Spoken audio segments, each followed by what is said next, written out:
You all know the classic Disney's Lion King, the movie or the Broadway show. And then if you've seen it, that in it, the evil Uncle Scar sings a song called Be Prepared. He sings of the importance of what is to come. So, think of the movie or the musical and know that as Scar begins the song, the setting is darkened. The lights are dimmed. There's a quiet uneasiness about him as he begins to sing. Bear with me. So prepare for the coup of a century. Be prepared for the murkiest scam. Meticulous planning, tenacity spanning, decades of denial is simply why I'll be king undisputed, respected, saluted, and seen for the wonder I am. Yes, my teeth and ambitions are bared. Be prepared. Yes, my teeth and ambitions are bared. Be prepared. How's my scar? Okay.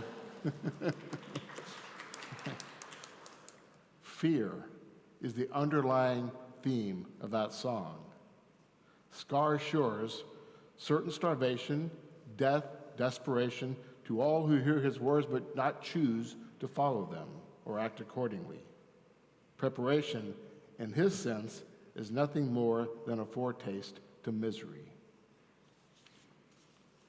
Not unlike the Lion King, Jesus tells his disciples of the importance of preparing for the coming of God. Quite differently, however, Jesus did not capitalize on fear to continue his message, for the coming of God is not based on terror. Rather, as Christians, we wait in joyful hope for the coming of Christ. We do not prepare for the coming of God because we are afraid. Instead, we look to God's presence with eager anticipation for what is to come. So for a Catholic, waiting is rooted in hope, and the hope is the opposite of fear. Hope gives life, fear causes desolation. Do not wait for the coming of Christ in a spirit of emptiness or loneliness. As Catholics, we wait for the coming of Christ with an eager anticipation and deep peace, knowing the great happiness comes because we are in relationship with our God. St. Ignatius spoke about one part of this idea. He spoke often about those things that keep us from being celebrating Christ in the light. He spoke about things that we keep buried in the dark. For Ignatius, the experience we won't speak about, or the sins we won't confess, the memories that we suppress are signs of a bad spirit. They gain an inordinate power over us, and we displace a lot of energy keeping them buried in the dark. Ignatius always saw the hand of a good spirit when things come into the light, as he would put it. Sometimes I hear someone say to me, Father, I've never told this to anyone, but I want to talk about it now. That is a great example to me of someone who has found the good spirit of the Holy Spirit in their lives. So St. Ignatius encourages us to be alert to all the ways that we can help see those hidden things that keep us from knowing God in a deeper way or in a more helpful way. It keeps us from living in an acceptable way of life. And so, as we begin this Advent season, we bring to notice all of those things which keep hidden, which we keep in the dark, which keep us from knowing God in a deeper way.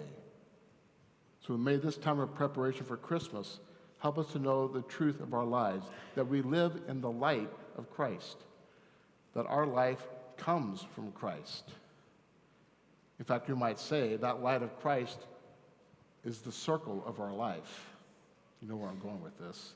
As King Simba might have proclaimed this: it's the circle of life, and it moves us all through despair and hope, through faith and love, till we find our place on the path unwinding in the circle.